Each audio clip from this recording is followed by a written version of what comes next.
Assalamualaikum warahmatullahi wabarakatuh. Perkenalkan, nama saya Arinta Suryana dengan NIM B1B1230007.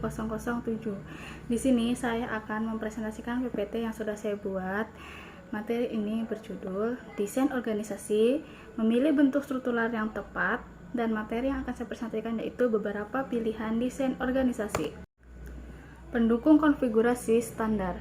Setiap organisasi mengandung sekelompok elemen kompleks yang secara internal bersatu padu dan di mana beberapa elemen menunjuk pada kemungkinan adanya hal yang sama pada yang lain. Organisasi yang harus mengembangkan sejumlah karakteristik struktural yang cocok satu sama lain. Hal ini akan menimbulkan sejumlah konfigurasi yang terbatas di mana konsistensi internal tercapai. Elemen-elemen umum dalam organisasi. Jika kontrol berada di operating core, maka keputusan akan didesentralisasi. Hal ini akan menciptakan birokrasi yang profesional. Jika strategi apex yang dominan, maka kontrol didesentralisasi dan organisasi tersebut merupakan struktur yang sederhana. Jika middle manajemen yang mengontrol, maka akan menemukan kelompok dari unit otonomi yang bekerja dalam sebuah struktur divisional. Dan jika para analisis dalam teknostruktur yang dominan, maka kontrol akan dilakukan melalui standarisasi dan struktur yang dihasilkan adalah sebuah birokrasi mesin.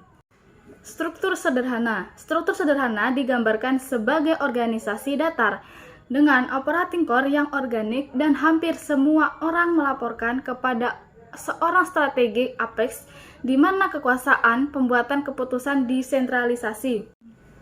Birokrasi mesin. Birokrasi mesin mempunyai tugas operasi rutin yang sangat tinggi, peraturan yang struktur, administrasi yang rumit dengan diformalisasi, tugas yang dikelompokkan ke dalam departemen fungsional, wewenang yang disentralisasi, pengambilan keputusan yang mengikuti rantai komando, dan sebuah struktur administrasi yang rumit dan perbedaan tajam antara aktivitas lini dan staf.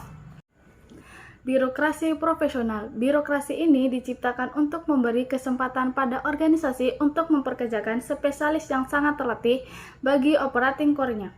Sambil tetap memperoleh efisiensi dari standarisasi ini menggabungkan standarisasi dan desentralisasi. Struktur divisional. Semua struktur divisional, setiap divisi umumnya otonom, di mana para manajer definisi bertanggung jawab atas prestasi dan mempunyai wewenang penuh untuk pengambilan keputusan strategi dan operasional. Salah satu kekuatan dan kelemahan divisional ini adalah bahwa ia berusaha untuk mengobati masalah tersebut dengan cara menempatkan tanggung jawab penuh bagi sebuah produk atau jasa di tangan seorang manajer divisi. Adhokrasi. Adhokrasi dicirikan oleh diferensiasi horizontal yang tinggi, diferensiasi vertikal yang rendah, formalisasi yang rendah, desentralisasi, fleksibilitas, dan daya tanggap yang tinggi. Yang terbaik, adhokrasi dikonseptualisasikan sebagai kelompok hubungan koordinasi di antara para anggota tim adalah melalui saling penyesuaian. Kesimpulannya yaitu struktur sederhana disarankan untuk organisasi kecil bagi yang masih tahap permulaan. Birokrasi mesin dan birokrasi profesional didesain untuk secara efektif dapat menangani organisasi yang besar. Sedangkan struktur divisional didesain untuk menanggapi strategi yang menekankan kepada keanekaragaman pasar atau produk.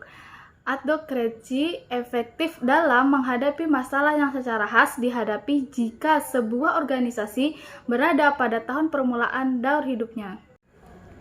Itulah presentasi yang telah saya lakukan.